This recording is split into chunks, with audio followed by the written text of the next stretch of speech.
All right, guys, I am here for the UFC 322 card recap. As you can see here, we did all right. I thought we were going to do better, but you win some, you lose some. Uh, yeah, but we did pretty all right. We'll talk about the fights that we lost because I was really fuming when I was watching them. And as you can see on this chart, we were consolidating a little bit, but we're looking to make a really good comeback on our next card. I mean, I wouldn't say comeback because we didn't even do that bad, but we're looking to make a good profit on our next card. Not Bilal. What was it again? Sarukian versus Hooker.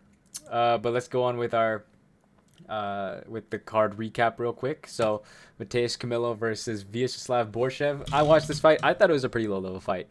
Borshev cannot fucking defend a takedown for his fucking life. I don't get it. He has like three of the greatest wrestlers and one of the greatest boxers on his team.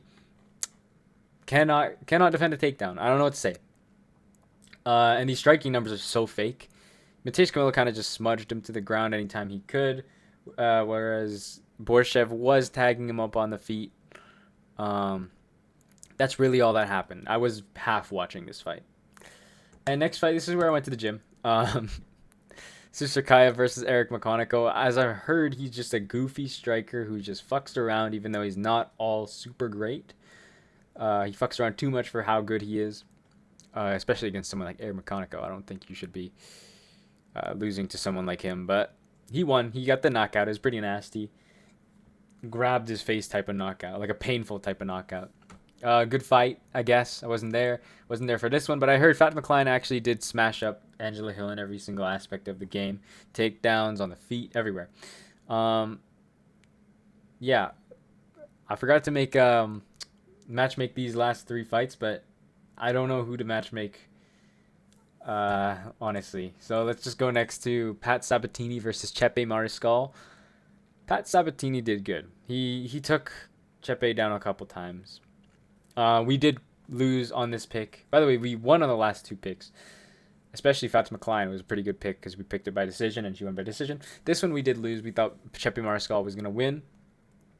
I expected Chepe to really push the pace on Pat Sabatini. But Sabatini has a crazy good ground game at the moment.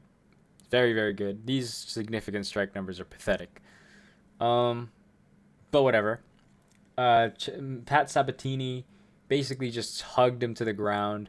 That's all he kind of did. Chepe Mariscal was doing all right. He was like trying to defend submissions as Pat Sabatini would do.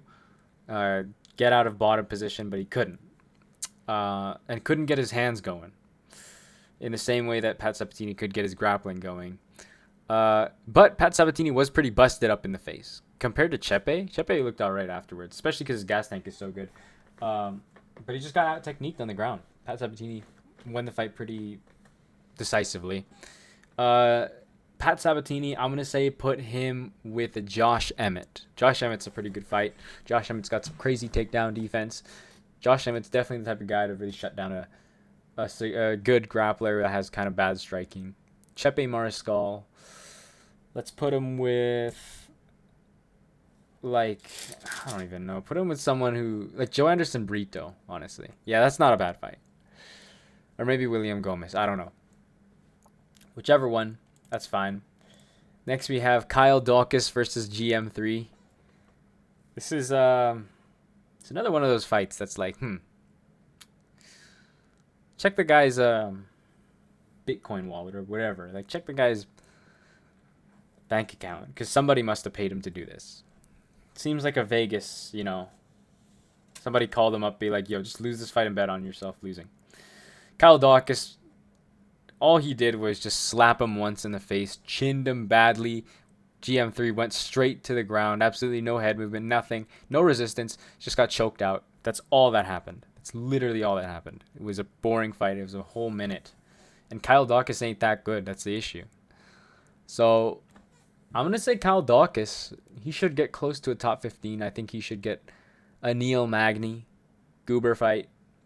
Neil Magny versus Kyle Dawkins. Winner should get a top 15 opponent. GM3, please retire. I'm sorry. But 0-2 on total strikes. Next fight. All right, this fight was nasty. I am so glad that Cody Haddon actually pulled out because I would have put money on this, but I didn't because I didn't think there's any good value. Ethan Ewing versus Malcolm Wellmaker. Ethan Ewing, this fucking guy. First of all, this guy's extremely handsome. Like, I can't believe nobody's talking about that. This guy is very good looking. But that's besides the point. Malcolm Wellmaker, he showed that, as I've said in that fight, he does, in the prediction video, he does swing really hard, not like natural power type of swinging, kind of like Alex Pereira, more like swinging like Joe Pyfer, where he'll just put everything he has into his hooks. And that really did not do good against someone like Ewing. Ewing is he saw everything that was happening before it happened, and then he just countered really well. Even though Malcolm Wellmaker's a good counter puncher, Ewing could just go in, go out, go in, go out. And anytime Malcolm Wellmaker did anything, Ethan Ewing would just see it, or he'd just take it because his fucking chin is crazy. I mean, he's literally like a Giga Chad. His fucking chin is like he's mewing the whole time, just eating everything. And Ewing saw, I think he got dropped a little bit, like partially dropped once. Of course, these numbers don't fucking show it, $1 billion company, But Ewing, the whole time, he just lost one round. Even so, I wouldn't even say it was like a decisive round. Ewing just mogged this fucking guy, right? Not power mogged per se, but really pushed the pace on him and didn't let Malcolm Wellmaker set his feet, let his game go, let his hands go. So good fight for Ewing. Wellmaker, I think he's still very good. I think Malcolm Wellmaker should fight someone close, not close to the top 15, someone 1 or 2 fights away from the top 15. It says featherweight, but this is because it was a short notice fight. I'm going to say Malcolm Wellmaker should fight Christian Rodriguez. Christian Rodriguez, the prospect killer. I want to see if it applies this time around. And Ethan Ewing, I'd still want to see him win one more fight. I'm sorry, but this is not enough. Malcolm Wellmaker, we didn't know how good he was. So let's put him with Cody Haddon. Take his place. Take Malcolm Wellmaker's place. Give him Cody Haddon. Let's see how good Ethan Ewing really is. And I think Cody Haddon wins that, to be honest with you. But we'll see. Aaron Blanchfield versus Tracy Cortez. Man, there's not much to say about this fight. I'm not going to match make this fight because it's women. No offense. But Tracy Cortez was outboxing, very slightly outboxing Blanchfield the first round. And then Aaron Blanchfield just put on the pressure, took her down. And then really outpaced her, outscrambled her, did a takedown. Tracy Cortez stood up, and then Aaron Blanchfield did a takedown. Just chased her down the entire fucking octagon with her butt jiggling. And then got a submission attempt without any hooks in. Rear naked choke. Pretty interesting fight. Not much happened. Congratulations, Aaron Blanchfield. Let's see her against Jusuda Vicious. I think she fought Jusuda Vicious and lost to her, but I'd want to see that. I think she'll do all right. Next, we have Roman Kopylov versus Gregory Rodriguez. This was quite a domination, I'd like to say. Rodriguez won every round, except for you can make an argument for Kopylov in the last round because he kind of gassed out in a way. Stopped putting on the pressure because the dude's fucking huge, right? He's moving so much weight. Rodriguez was just bigger, man. And he's very good now at setting the pace, not allowing him to like swing big hooks to gas out in the way that he did with Cannonier.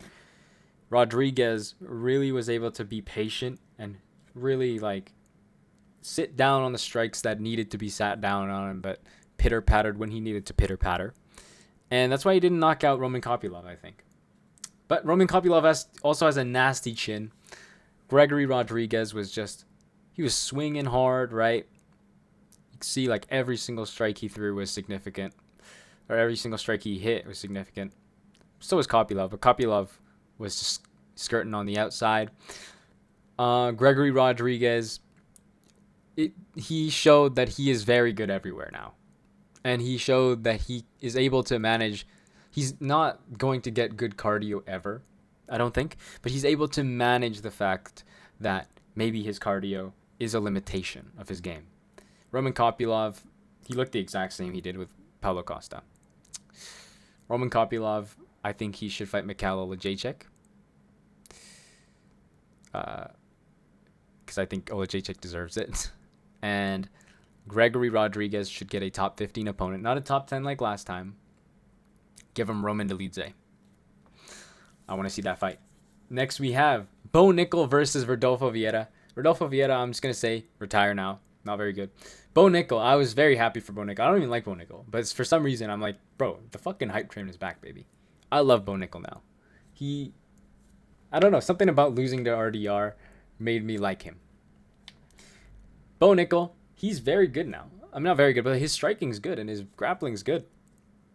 His submissions are good.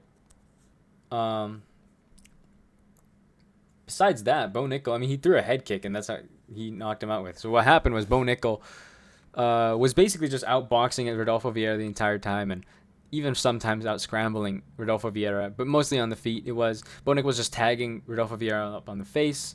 Nothing Vieira can do, right? His face was bloodied up by Bo Nickel. And then in the last round, it was another round looking like Bo Nickel was just going to box him up, not really throw an extremely hard strike. And then he throws a perfect head kick, goes straight to Rodolfo Vieira's dome, kind of like Quinlan Salkeld, and then absolutely flatlines him. He's done for like 3 minutes. Great KO by Bo Nickel. I want to see you fight Shara Bullet Magomedov, someone who is 1 or 2 fights away from the top 15, because he was in the top 15 at some point, and I don't think he can't make it there. I think he's actually pretty good. So Bo Nickel, fucking smudge Shara Bullet Magomedov. Great job. This fight was crazy stupid. We won this fight, by the way. Oh, let me just go back, actually. We didn't put a bet on Ewing. We won Blanchfield. We won Rodriguez, and we won Nickel. And we also won this one. Benoit Saint-Denis versus Beneil Dariush. Beneil, I think he should retire. He has no chin. Benoit Saint-Denis, he's powerful. Look at these numbers, dude. 3 and 5. There's not much to explain what happened in 16 seconds. Beneil was winning, actually. He hit him with like 2 leg kicks. And then, actually, Benoit either really felt that leg kick or just tripped. Either way, he kind of slipped and got back up. Immediately grabbed his head, grabbed the taller tie, smashed his fucking head in. That's all that happened. Benoit Saint-Denis wins this fight. We won that pick. That's all that happens. Beneil Dariush retire. Benoit Saint-Denis fuck up Michael Chandler. Let's see that happen. Both forward walkers. Let's see that happen. Leon Edwards versus Carlos. This is the one that I was really crashing out about. So Leon Edwards, in the first round, he does his goofy point fighting style. And he's doing it well. He's actually hitting his shots, and they have some pop in them than like before. He's doing all right. Carlos Prates seems like he doesn't have a good game plan against Leon Edwards. And then Leon Edwards shoots a takedown. And then I think it got defended, and then he shoots another one. Gets him down. And then they scramble for a while. And Leon Edwards the whole time has position. He has the dominant position, and he gets on his back. Carlos Prates stands up. Carlos Prates emotes. Just tanks all the little shots that Leon Edwards does. Who gives a shit? That's cringe as fuck. And then Leon Edwards, next round, thinking, fuck it, dude. Let's just talk to this guy while we're fucking striking.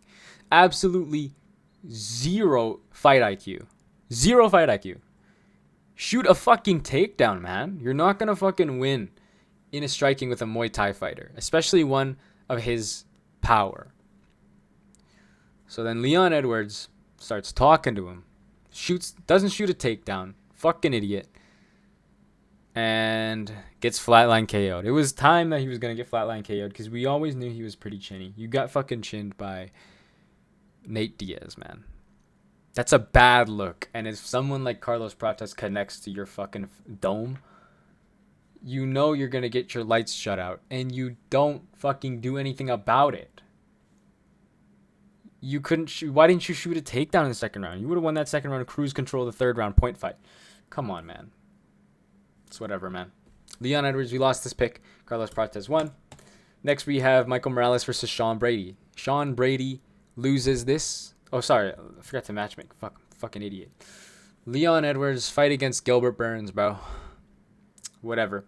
Carlos Prates, I'm going to say JDM. You need one more fight, buddy. One more fight. JDM versus Carlos Prates. Would love to see that fight. I think JDM wins, to be honest with you. I'm saying, bro. Sean Brady versus Michael Morales. I love it. We won this pick. Sean Brady did not shoot a single takedown. He did, but he got it stuffed. Michael Morales came in with a great game plan. He was leaning forward with his face in because we know that Sean Brady has no fucking power in the hands. His chin was in, or was close, and his hips were back. And he's leaning forward even though he's a slightly taller fighter. He's a bigger fighter, too. That was a big thing. Sean Brady was much smaller than Michael Morales, who's a fucking huge welterweight, by the way. 25 years old, man. We're going to see him be champion soon. But like I said, the plot armor that comes with being undefeated, it actually worked out for Michael Morales. Not Wellmaker, whatever, man. But Michael Morales, he showed that he has got good power. And Sean Brady has a strange chin to where he won't get flatline KO'd. But he might get just bounced, his head bounced around by fucking Bilal Muhammad. So yeah, Michael Morales versus Sean Brady. Great fight. Michael Morales was just pinging his head in, and Sean Brady was just rocked half the fight. First 2 minutes, he was rocked the entire time. Michael Morales put the pressure on, and then really started putting smart shots in. Really started messing him up, messing his face up, and then Sean Brady crumbled, fell down, a few elbows to the ground. It's done. Michael Morales wins by KO. I think Sean Brady should fight down. He should let someone who's on the come up get a fight in. Someone like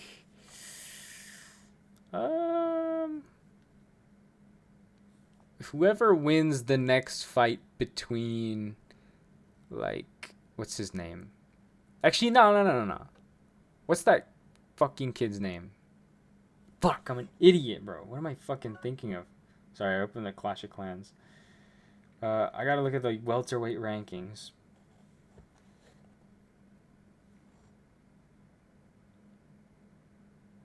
Fuck, yes. Gabriel Bonfim. The guy who just fought. His name is right fucking there, but whatever. Yeah, Gabriel Bonfim. I think he should fight him. Let's see Sean Brady just smudge this guy. Michael Morales, however, I think he should. We'll talk about it next in the welterweight, or rather the main event fight. So Valentina Shevchenko versus Zhang Weili. We lost this pick. There's not much to say about this fight. It was pretty boring. It was just a smudging. But Valentina Shevchenko is the greatest women fighter ever. That's what we'll say. She was just... Zhang Weili had nothing for her. Zhang Weili was just losing the entire time. Anytime she got close in the clinch, she would just get taken down, smudged the entire round. Anytime they were in the distance, Valentina Shevchenko just tagged her up with the head kicks and the leg kicks and whatnot. Zhang Weili just completely lost. Got dominated. She's definitely not a 125er. That's all I have to say. Zhang Weili goes back. But we lost this fight. It is what it is. Zhang Weili, I think you should go back and fight Mackenzie Dern and win. I don't think you should take a layoff. You're 36. Shevchenko, Natalia Silva, obviously. There's nothing much to say about this fight, honestly. It was really boring. But whatever. We win some, you lose some. And next we have Jack Della Maddalena versus Islam Makhachev. I'm not going to lie. I can't just come here and say the last fight was boring and say this one wasn't. Because it was boring. Islam Makhachev, all he did was just lay on top of Jack Della Maddalena the whole time. But Islam Makhachev was looking for submission attempts. Jack Della Maddalena was just a tricky customer when it came to, especially the Darce. Jack Della Maddalena for sure was like aware of the fact that Islam has a crazy, nasty Darce. But all that happened was Islam would, because Jack would start, southpaw. Islam would tag up the lead leg, of course, because that's what you do, southpaw, until Jack, Islam had like some really nasty, deep, hard hitting leg kicks somehow. It's in his bag now. It's crazy. And then Jack would switch back to orthodox. And of course, orthodox, the front leg's right there. Just grab it. Single leg, immediate takedown. That's all that happened. 4 of 4 takedowns. As you can see, that's 4 of 4 rounds. Sorry, 4 of 5 rounds. And the one takedown that was a miss by Jack Della Maddalena, as you can see on the left, that was literally just because Jack attempted a takedown and Islam reversed it. That's all that happened. So technically 5 out of 5 takedowns. I don't know why it doesn't say that, but whatever. Islam, it was the entire time. It was just Jack and Islam were trading on the feet for like 30 seconds, and then Islam just took him down. And there was a few times where Jack got up, but that was like the last minute of each round. All Islam did was leg kick and threw the head kick and the head kick on orthodox, right, and the body kick and the punches, and then Jack would high guard, and then Islam would grab the leg, take him down, easy. Jack had nothing. Jack had nothing for Islam Makhachev.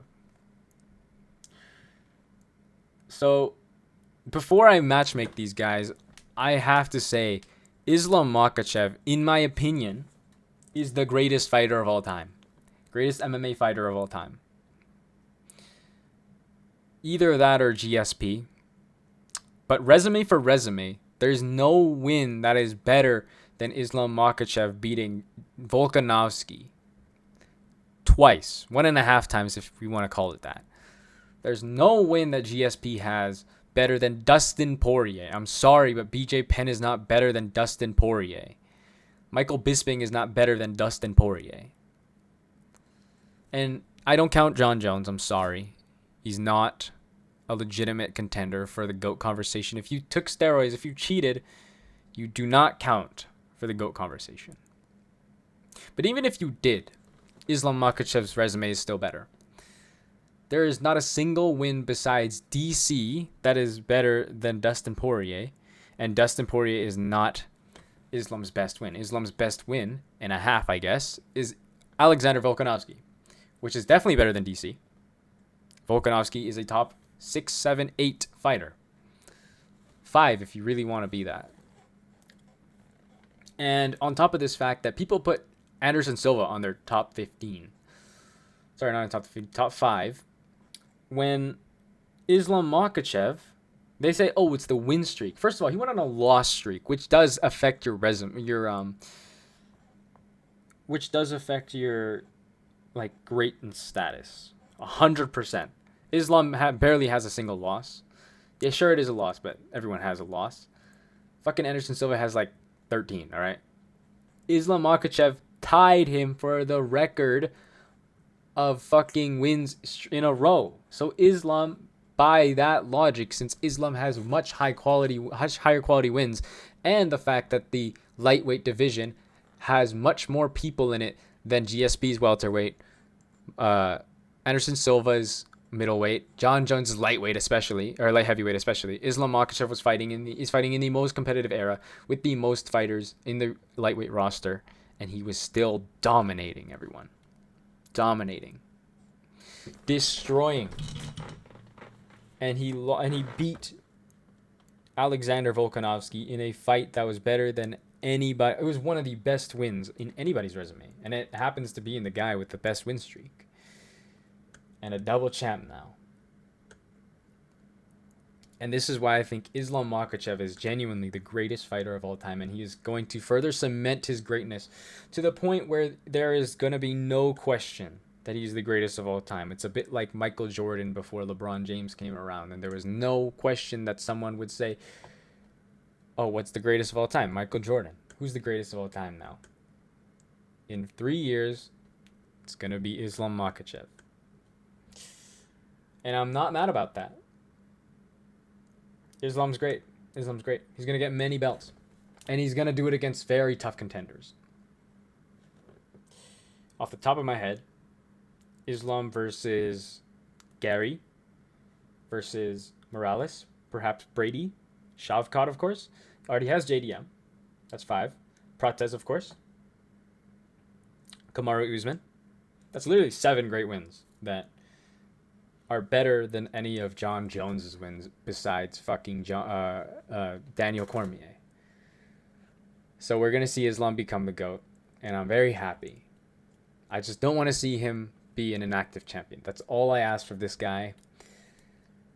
And I hope he also finishes his fights, which he usually does. He's like 8 of his last 10, but maybe it's a little different in welterweight. Well, we'll see. We'll see. So let's matchmake Jack Della Maddalena, obviously Carlos Prates, as we said before. And Islam Makhachev, I'm going to say, hot take. Oh, of course, Ilia Topuria. That's 8 people, 8 great wins. But I'm not going to matchmake him with Ilia Topuria. I don't think Ilia Topuria wins this, first of all. Second of all, I don't think Ilia Topuria should move up again. He's too small. Until he does, first of all, fill out his frame, and second of all, does clear out the division a little bit, then he should be eligible to fight Islam in a super fight. Islam Makhachev should next fight, it should be Michael Morales. However, I actually do want to see Ian Gary versus Islam Makhachev before that, and let's see how good Ian Gary, let's see the performance of Ian Gary versus Bilal Muhammad, and then we determine, okay, Michael Morales deserves it or Ian Gary deserves it, depending on how dominant it looks. The better performance should get the title shot. It likely is going to be Michael Morales because of the way he beat Sean Brady, but we're talking about Bilal, who's better than Sean Brady, and Ian Gary is a stud. He just beat Carlos Prates, who's obviously in title talks now.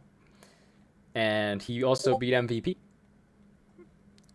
who is looking to be very, very good. Ian Gary's resume is much better than Michael Morales's. It's much stronger. So we'll see. Islam Makhachev versus Michael Morales or Ian Gary, depending on circumstances. But yeah, that was the UFC 322 fight card recap. We're looking to make a home run hit for Arman Tsarukyan versus Dan Hooker fight night. And that's it. See ya.